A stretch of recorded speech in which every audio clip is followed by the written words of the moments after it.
Consumers spend twice as much on video game remakes than remasters, according to research. Andy Robinson, VGC. Hey, it's the Onigino, and it's Talk Now, Think Later. Let's look at the freaking news. Global spending on an average remake was more than twice that of the average remaster, according to Ampere. Video game consumers spent twice as much on remakes as remasters in the last 2 years, according to new research by Ampere Analysis. According to research, video game remakes and remasters released across 2024-2025 attracted 72.4 million players across Xbox, PlayStation, and Steam, with these consumers spending some 1.4 billion on premium full games and microtransactions. Notably, Ampere found that across 42 titles examined, 15 remakes, 27 remasters, released between January 2024 and September 2025, global spending on an average remake was more than twice that of the average remaster at 2.2 times. However, Ampere acknowledges that while the data suggests remakes can rejuvenate classic IP and attract new audiences, they require substantially higher investments in development, marketing, and time. And remasters, by contrast, offer faster turnaround and lower cost, but generally deliver less engagement, it says. There are some notable exceptions, according to the research, such as the Elder Scrolls IV Oblivion Remastered, which reached a peak of 180 million in consumer spending and 7 million monthly active users across PlayStation, Xbox, and Steam. Katie Holt, senior analysis at Ampere Analysis, said, as games and IP development costs escalate, publishers are increasingly raiding their back catalogs for cost-effective remakes and remasters. Publishers deciding between a full remake versus a remaster have to balance franchise planning, investment risk, age of content, platform support, and more when choosing which route to take. The only thing that makes me think about when we talk about remakes and remasters, honestly, is Final Fantasy at this point. On one hand, you have a good you have a good case for the remakes, right? Like, of course, the word remake we came from Final Fantasy VII remake, right? Like, that was a good move. But the other problem that we have is, and this is close to my heart, and I hate this. Final Fantasy VIII remaster. So this is the other side of, I guess, the seesaw. This is the other side of the spectrum. And I guess Final Fantasy VIII Remaster is one of the examples of very disappointing remasters. And those really horrible pre-rendered backgrounds, but really high textures of the character models are super contrasting when I watch some of those clips on YouTube. But whenever I see a remaster announced on a Nintendo Direct or PlayStation, what do you call that? What do you call the PlayStation stuff? Excuse me, State of Play. It just feels like, hey, we're selling you this game again. That's it, really, with higher textures and stuff. So, yeah, and that's what they call remasters, I guess. But really, like, what's a good remaster? Like, really, we have a resident expert joining us today for remakes and remasters. Hello, don't kissy when on the news. I'm kidding. This is the remaster and remake master, remaster and remake master, Mochi, the master of remasters and remakes. What? Excuse me, I'm sorry. Just came from being sick. Hey, all right. There, you can sit on my chest here.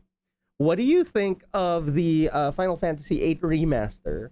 It sucks. Oh, yeah, I know, right? What's a good remaster recently? I don't know. Exactly. I think.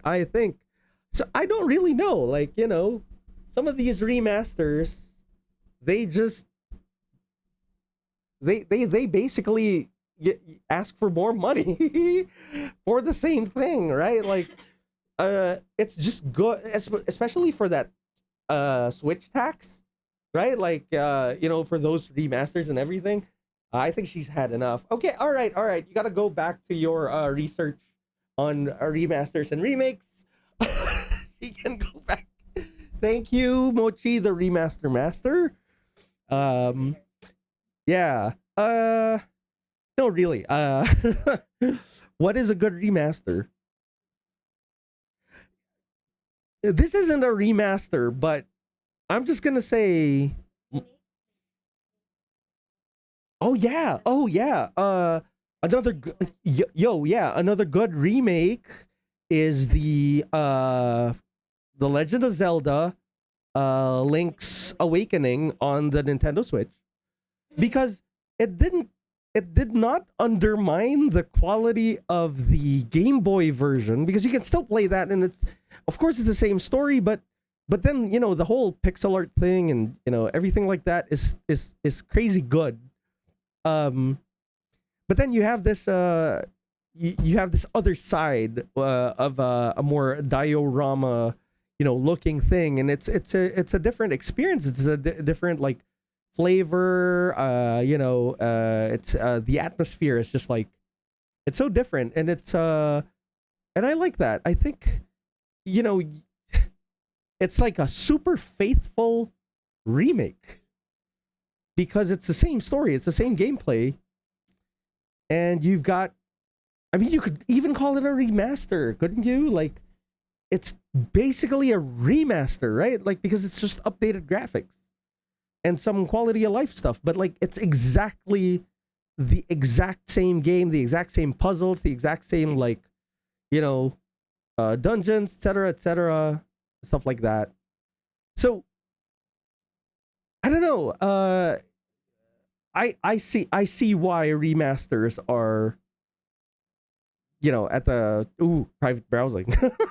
I see why remasters are in the not so appealing to the gamers out there. Um, I mean, I'm I'm I'm I'm stumped. Like, I just don't know what a good remaster is that was, like, published as a remaster. And most of these remasters that I remember, they've had a lot of problems too. Especially, like, for example, the GTA remasters, right? Like, they re-released the GTA stuff, and I remember it had a lot of problems.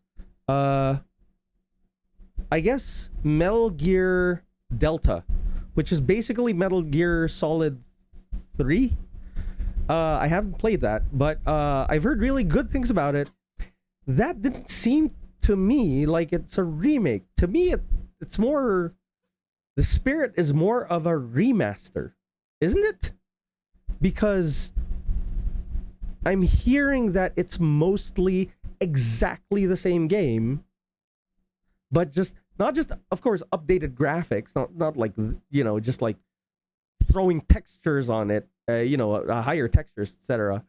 Um, but almost like rebuilding the entire thing, but not changing anything in terms of, like, the spirit of the game. There's so much here. It's like defining what an RPG is. There's just a lot of variables and mixed elements. But I guess what we're trying to say here is how people perceive the word remake and remaster. And to me, because of all the failed attempts and releases of bad remasters, you know, like that Final Fantasy VIII remaster thing, and you know, all the other remasters. Uh, I think the remaster word just now earned itself a bad rep. And just like remaster to me, when I hear it, sounds like, oh man, they're trying to resell us all this crap again. So, and you know, it's I don't think people are buying that because hey, retro games are back. They're basically non-remasters that you can play now again. Easier. Yeah. I'm not against remasters. I'm not against remasters. And I'm not against remakes. But I see it. It's just this like company branded way of saying, hey, we want more of your money. And we want you to buy the same thing you bought like 10 years ago from us. Like how many times I bought Super Mario. Oh my god, yeah, that's true. It's just nostalgia thing, right? Like my wife said, it's exactly like what's happening with movies right now. Well, we are in the world, we are in the era of AI and upscaling, so hey, get ready for more movies. Increased resolutions of movies. And they're gonna call them, you know what it is, all right, thanks for joining. I'm gonna go and I keep forgetting to ask you, what do you think about remasters? What do you think about remakes? What is it? What's the next word?